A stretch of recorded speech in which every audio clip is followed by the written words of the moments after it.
Y este tema que es tan crucial, probablemente uno de los más elementales temas que permitirían pues tener vida y tener una vida sostenible en cualquier ecosistema, no solamente de los seres humanos, sino de todo lo que puede significar la flora, fauna, bosques, etcétera, etcétera, que pudiéramos nosotros construir más y mejor vida de calidad.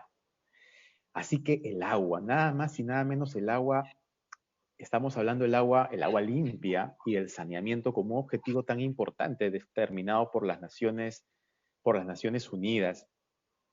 Y es increíble que sea una prioridad después de 21 siglos, que sea una prioridad todavía en la cual tenemos mucho por hacer, mucho por remediar, y el desafío sigue siendo absolutamente temerario porque ha sido un problema de agenda recurrente y no solucionado.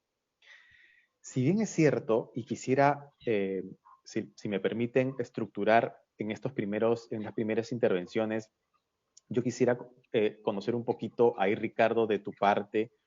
Habíamos hablado y tratado estos temas también, inclusive con Carlos el otro día, todavía tangencialmente, y poner en contexto un déficit tan grueso del acceso de agua saludable. Estamos hablando del agua potable y del saneamiento.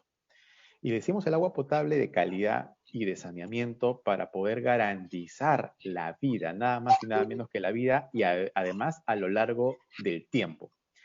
Probablemente ahí, Ricardo, tú tienes una gran experiencia en tus viajes por el país, por ejemplo. Probablemente es una hipótesis que quiero proponer, las diferentes decisiones tomadas por poblaciones, comunidades, hasta inclusive autoridades en cuanto al crecimiento poblacional y la urbanización casi, digamos, a empujones, sin mayor proyección, sin mayor planeamiento, ha ido en desmedro de el acceso al agua y además la contaminación de los ríos, por ejemplo. Entonces, un poco esta informalidad en el pensamiento y en la obra de las poblaciones y ciudadanos también no haya contribuido favorablemente, sino ha desfavorecido probablemente su propio autodesarrollo en sus comunidades nuevas y ahora ya más longevas, además de perjudicar en contaminación, por ejemplo, los ríos en zonas altoandinas o medianamente altoandinas, inclusive de la costa también, que va decantando y se van contaminando todos. Estoy proponiendo una hipótesis de planteamiento de problemas, porque si no tuviera una acción, o si mejor dicho, las poblaciones humanas no fueran poco planificadas o no planificadas, probablemente el medio ambiente simplemente actuaría con normalidad y los ecosistemas cruzados que existen seguirían existiendo igual o mejor que hoy en día. Entonces, la mano del hombre acá tiene mucho que ver, consciente o inconscientemente. Ricardo, yo quisiera tu punto de vista. Tú tienes una mirada muy aguda de estas realidades del país, por ejemplo, que es muy similar a América Latina incluso. Y luego Carlos creo que nos puede enfocar bastante mejor con su experiencia y conocimiento, cómo él científicamente lo ve. Ricardo, por favor. Y cómo no, efectivamente, en el transcurso de mis vuelos por todo el Perú y por diferentes países, he podido ver la gran riqueza que Dios nos ha dado con respecto a una distribución de ríos y cuencas que nos da, nos permite tener el agua, y el agua en sí nos permite vivir y desarrollarnos, porque no solamente el agua nos da de beber, sino nos da sirve para alimentar los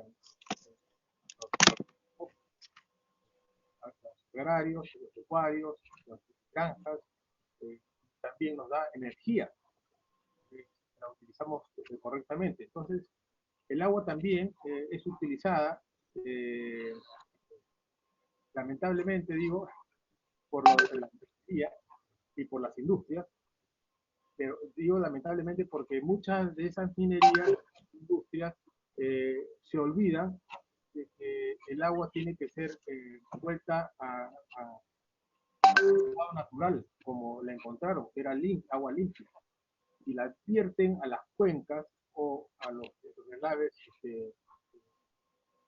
mineros, eso va a perjudicar las napas freáticas. No solamente eso, sino también van por los ríos y con eso, esas aguas cargadas de tóxicos llegan las plantas y esos alimentos son ingeridos por las poblaciones que también se ven afectadas después en su salud. Es muy importante, de alguna manera, hacer entender a todos los usuarios del agua de que en agradecimiento al agua que recibimos, tenemos que devolver el agua limpia a la tierra, entregarla como la encontramos, ¿no? Eso es importantísimo para que podamos seguir sobreviviendo en nuestra tierra. Ahora, por favor, vamos a continuar con el programa del agua limpia y saneamiento, que es la ODS, Objetivos de Desarrollo Sostenible número 6. La ODS. Bueno, buenas tardes. Gracias por la presentación. Realmente satisfecho de poder llegar a todos ustedes. Quiero decir dos cosas previas antes de hacer un comentario general. Primero, yo soy un convencido que hoy día, antes de hablar de agua potable, de agua saludable, de agua limpia, de agua inocua, tenemos que hablar de dos cosas que hoy día yo creo que son conceptos válidos. Uno es de que no todo lo que es agua potable es agua saludable. Por lo menos la experiencia que tengo, resulta que el agua entubada hoy día no es garantía de agua saludable. Hoy día muchos de nosotros tenemos tubos mediante el cual llega el agua a nuestras casas, pero eso no es garantía de agua saludable. Y lo voy a explicar después por qué. Entonces, hay que tener en cuenta, creo, esa idea del agua entubada. Y segundo, efectivamente, los que no tienen agua entubada tienen otros sistemas, a través de pilones, a través de pozos, a través de camiones cisternas, en fin. Las personas se abastecen de agua de diversas maneras. Entonces yo creo que también esa realidad se tiene que incorporar en esta dimensión. Entonces, primera idea, entonces hay que hablar de agua entubada. Hoy día el agua entubada en el Perú llega pues alrededor de los 85%, por lo menos en términos generales, aunque en las zonas amazónicas de mi país, en las zonas de sierra, esto llega al 60%. Entonces, tenemos un gran déficit, sí. Tenemos que hacer inversiones también. Entonces, creo que hay que tener en cuenta esas dos cosas. Hoy día, en el Perú, cerca de 5 millones de personas no tienen agua entubada, no tienen agua saludable, que es lo peor. Entonces, quisiera poner eso como un tema para el análisis. Gracias. Excelente. Qué bien, Carlos. Entonces el 85% sí cuenta con agua entubada que no necesariamente es potable y el resto de la población o la compra, un poco lo que señalaba Ricardo, que tiene precios elevadísimos, el costo del agua, que tienes que comprarla diariamente y a veces no diariamente, ni siquiera siempre hay disponibilidad. Y la otra, pues que se agencian de otras formas, por ejemplo, de la caída de ríos, por ejemplo, eventualmente lagos. Esa es un poco la foto, digamos, que hay ahora en el Perú, por ejemplo. Y esta realidad, yo señalaba una hipótesis al inicio y decía, claro, las poblaciones van creciendo, no hay un orden necesariamente de crecimiento, muchas veces no la hay, algunas pocas sí, y a la medida que se va urbanizando aquellos espacios territoriales periféricos a la urbe y van creciendo la urbe, pues también hay un crecimiento también que no necesariamente está planificado.